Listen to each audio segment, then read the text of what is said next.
صدیقی صاحب یہ بتا دیں کہ یہ جو پورا معاملہ آرٹیکل 202 192(1) کے حوالے سے جس طرح سے اعتراضات اٹھائے گئے ہیں روسٹر اور بینچوں کی تشکیل کے حوالے سے جو ججز کا موقف ہے کتنا وزن آپ دیکھ رہے ہیں اس کے اندر؟ نہیں، یہ جو انٹرنل معاملات ہیں ایکچولی تو یہ چیف جسٹس اس ہائی کورٹ کے اختیارات کے حوالے سے معاملہ ہے نا، ان کی جو پیٹیشن ہے 184(3) کے نیچے وہ ہے بھی اسی معاملے پہ کہ یہ چیف جسٹس کے ایگزیکٹو اختیارات، اور ان کا موقف یہ ہے کہ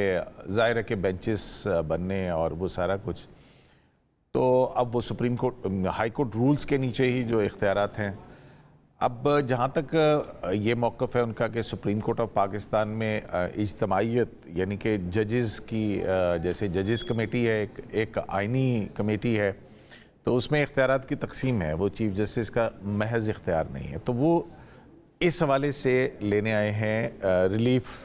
کہہ لے، اور وہ جو چیف جسٹس کے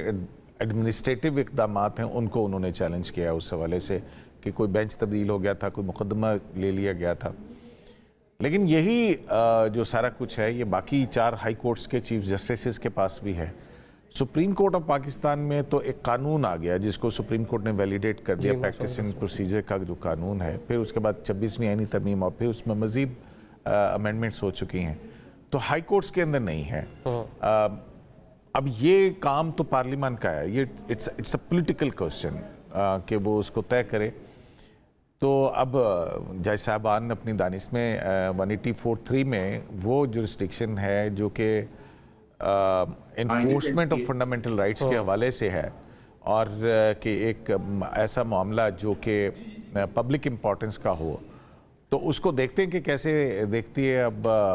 اس پہ درخواست پہ کیا ہوتا ہے۔ میرے خیال میں تو شاید یہ اس کے اوپر اعتراضات لگیں گے کیونکہ کافی اس کے اندر معاملات ایسے ہیں کہ براہ راست شاید سپریم کورٹ کے اندر اس طرح سے فاضل جج صاحبان کا آنا چاہیے تھا۔ اب اس میں اگر دیکھیں تو وہ ایک طرف یہ کہہ رہے ہیں کہ ہائی کورٹ جو ہے وہ ہائی کورٹ کے خلاف ریٹ جورسڈکشن میں کوئی آرڈر پاس نہیں کر سکتی کسی جج کو ریسٹینٹ کرنے کے لیے۔ یہی معاملہ جو ہے وہ CPLA کے اندر بھی طارق جہانگیری صاحب سپریم کورٹ کے اندر لے کے گئے ہیں، ان کا گریوینس ہے جو کہ میں سمجھتا ہوں کہ بڑا درست ہے، کیونکہ اس کا جو ان کو کام سے روکنے کا آرڈر ہے DB کی جانب سے جی وہ میرا خیال ہے کہ ڈیفیکٹیو ہے، اس کو سن کے اور پھر کوئی آرڈر پاس جو ہے وہ کیا جا سکتا تھا، لیکن یہ بہت سارے ایشوز ہیں جو اکٹھے ہو گئے ہیں۔ اب اس کے پیچھے بہت ساری وجوہات ہیں۔ عامر فاروق صاحب کے ساتھ بھی ان کی چپکلش تھی، چلیں یہاں پہ تو ہم یہ تسلیم کرتے ہیں کہ شاید جو ہے نا باہر سے چیف جسٹس آئے ہیں تو ان کی ایک ریزنٹمنٹ ہے کہ وہ چیف جسٹس نہیں بن سکے، کیانی صاحب یا باقی دیگر ججز کی سینیورٹی متاثر ہوئی ہے، لیکن جب عامر فاروق صاحب تھے تو اس وقت تو کوئی سینیورٹی کا ایشو نہیں تھا، تو اس وقت بھی یہ معاملات چلتے رہتے تھے، اور ہم دیکھتے ہیں